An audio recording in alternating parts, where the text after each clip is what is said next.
تعالوا بينا بقى هنعمل النهارده معانا كحك بعجوه اللي هو المنين اللي ابو عجوه ده.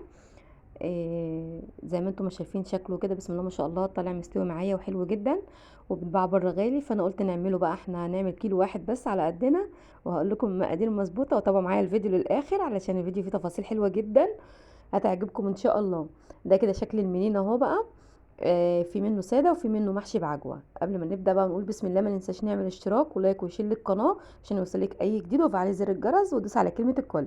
ما ننساش بقى نصلي على سيدنا محمد عليه افضل الصلاه والسلام. هنا معايا بقى معلقه خميره، انا عشان الكيلو واحد فبحط عليه معلقه خميره فوريه، وعليها معلقتين سكر وربع كوبايه ميه. بص اللي هو بندوب الخميره في الميه الاول والسكر، تمام. بندوبها كده ونخليها ايه على جنب جنبينا لغايه ما نعمل الخلطه بتاعتنا او الكحك بتاعنا. مقاديره ايه بقى؟ معايا هنا كيلو دقيق، طبعا ده لاستخدام المخبوزات مخصص يعني للمخبوزات كده. بننخله الاول، وبعد كده بنيجي نحط عليه بقى. هنا معايا معلقتين نشا. النشا هنا بتخلي الكحكايه معاكي طالعه هشه وناعمه في نفس الوقت. هنا معلقتين نشا على كيلو دقيق، وهنحط برضو معلقتين سمسم محمصين برضو جاهزين، ومعايا معلقه ريحه كحك. دي كده معلقه ريحه كحك، ومعلقه سكر برضو في العجينه او على الدقيق، ورشه الملح طبعا بتاع المخبوزات او المعجنات اللي احنا عارفينها. كده خلاص خلصنا اهو. نص بقى معلقه بيكنج باودر. برضو انتوا لو مش عايزه تحطيه عادي، هي الخميره بتغني عنه، بس انا بحب احطه. قلبي بقى الخليط كله كده. انا هنا طبعا جنبيه مدفيه السمنه، سخناها كده زي ما انتم شايفين. هنا معايا بقى 450 جرام سمنه على الكيلو دقيق. في ابو عجوه بحط 450 جرام سمنه، يعني احنا مش بنحبه ناعم قوي قوي، لا احنا بنحبه مظبوط كده. وهنا كيس فانيليا. وهناخدهم بقى على العجان نبصهم حلو جدا. مش عندك العجان بسيهم على ايديكي كده، بس عايزين بسه كويسه وحلوه عشان ينعم معاكي على طول. هنا طبعا اهو في العجان بقى انا بخليه حوالي 5 دقايق يتبس حلو قوي على اول سرعه، وبعد كده بزود السرعه تاني. كده هيتبس معايا اهو زي ما انتم شايفين كده. بعد ما تبس معايا حلو قوي، ما ننساش بقى نصلي على سيدنا محمد عليه افضل الصلاه والسلام. ما ننساش الاشتراك في القناه واعجاب وكومنت حلو كده. هنا بقى طبعا الخميره اهو خلاص هنحطها عليه ونرجعه للعجان تاني. اعجني، احتاج ميه معاكي تاني حطي زودي شويه. انا هنا احتاج معايا نص كوبايه ميه تاني. طبعا الدقيق بيختلف من مكان للاخر او من مكان للتاني. انا عندي ممكن الدقيق ياخد مني نص كوبايه ميه، عندك ممكن ياخد كوبايه. انا هنا اخد معايا بالظبط كوبايه ميه او كوبايه وربع بالظبط. هنا طبعا بعد ما تعجن معايا، طبعا ما بنعجنوش كتير على ايدينا. بعد ما بنحط الميه احنا بنلمه بس كده علشان العجينه ما تعملش معاكي عرق. زي ما انتم شايفين كده اهو العجينه بتتقطع معايا، هو ده المطلوب بالظبط. ده كده من نجاح العجينه. هنسيبها طبعا تستريح حوالي 5 دقايق او 10 دقايق، وعقبال ما اجهز الحشو بتاعي. الحشو بتاعي ايه بقى؟ انا جايبه معايا عجوه دي جاهزه كده، بنجيبها جاهزه.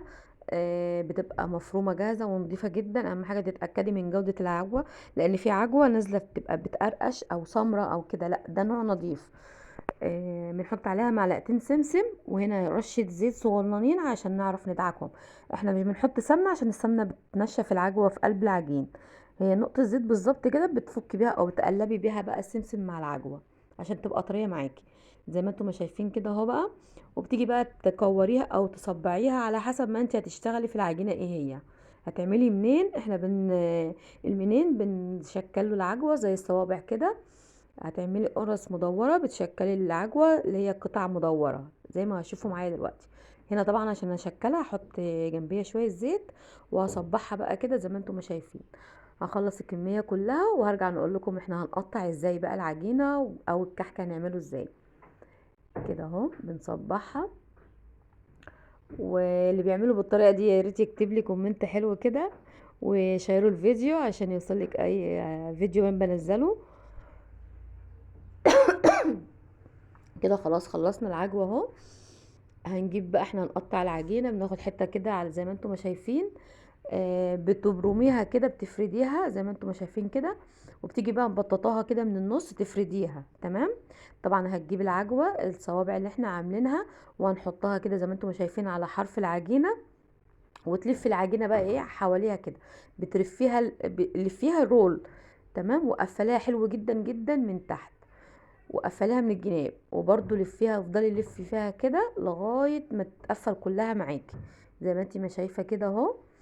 انا هنا لقيتها معايا طويله، رحت قسمها نصين، قلت اخلص نص وبعد كده اكمل النص التاني عشان اعرف اتحكم فيها يعني. هنا قفلناها حلو قوي بقى كده، خلاص هنبططها. عندك نشابه او عندك مردانه زي دي كده، زي دي كده، افردي بقى بسيط يعني، سوي العجينه بس بيها. وبعد كده قطعي بقى المنين المقاس اللي انت عايزاه، زي ما تحبي بقى، مقاس كبير، مقاس عريض، صغيره، كبيره، ده بيرجع لك. بس احنا بنحبها نقطعها صغيره كده زي ما انتم ما شايفين، بتبقى شكلها حلو. انا هنا مش بحب انقش بقى الكحك المنين ده، لا انا بحب اخليه ساده كده، ما بحبش اعمله بالمنقاش. زي ما انتم ما شايفين كده، هنخلص الكميه بقى وارجع لكم اوريكم انا عملت ايه بالكيلو. ده كده الكيلو بعد ما قطعته، بسم الله ما شاء الله قطع معايا كتير. نص يعني صاج محشي بعجوه وصاج ساده، زي ما انتم ما شايفين كده اهو. طبعا انا مسخنه الفرن عشان هدخل على طول على درجه حراره 150 او 160. وده اللون معايا النهائي خالص يعني، ده اللون. انا ما ولعت الشوايه ولا جيت جنب الشوايه ولا ولعتها، هو بسم الله ما شاء الله اخد اللون ده كده من البوتاجاز. تمام، ونحطه على الرف الوسطاني وبيستوي معاكي كده زي ما انتم ما شايفين كده اهو، شكله وهش جدا من جوه وطعمه حلو جدا. وكل سنه وانتم طيبين.